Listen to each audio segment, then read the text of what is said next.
1,300 pages. I counted 91 petitions. The 2012 United Methodist General Conference in Tampa hosted the largest ever number of delegates from outside of the United States. I am Medyo Domingo from Southern Tagalog, Philippines.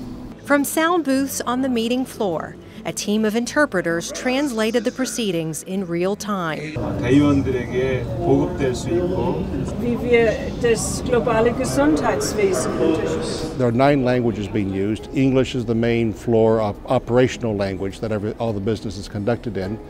But we also then have American Sign Language, French, German, Korean, Portuguese, Russian, Spanish, and Swahili being used. A total of 150 interpreters, many volunteers, lent their skills over the 2-week session.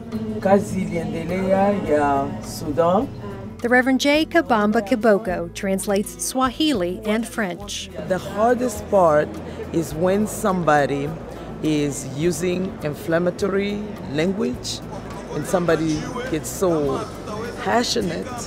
What I do when somebody is going, I go softly. e sentou lá no direito de Deus. Reverend Larry Williams grew up in a missionary family. This is Williams' 3rd General Conference as part of the Portuguese language team. You listen carefully. You quickly translate in your head the meaning of the words.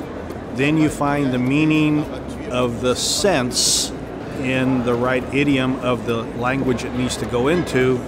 Then while you're speaking, you're also listening to the next sentence so that you can do that again. So it's a cycle that's pretty intense if you're doing simultaneous translation. Williams admits there's more to it than meets the ear. Angola, Mozambique, and Portugal may use similar words for very different meanings. An example, the word in Portuguese for shepherd and for pastor is the same one. So whenever they use pastor in their Portuguese speaking, we have to think, are they talking about a shepherd or a pastor ordained person? And then there are the added nuances of church speak. Theological formation. For this reason, Don Reasoner, who is in charge of staffing, tries to recruit church members. They need to know not only church language, but also Methodist connectionalism, how to speak Methodism. One example that I've used many times is, a charge conference has a lot to do with power, but nothing to do with electricity. Or just terms within our church. You're not going to find connectionalism in the dictionary. The connections Williams likes to see are the ones that happen in the hallways.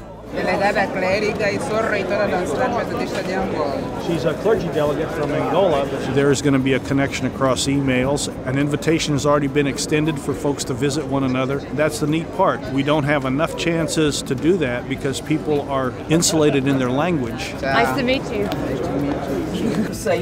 Kiboko is grateful to the church for making sure delegates from every country know their voices are heard.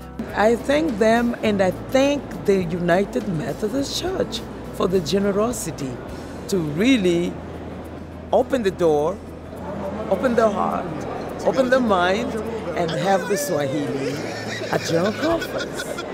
This is radical hospitality.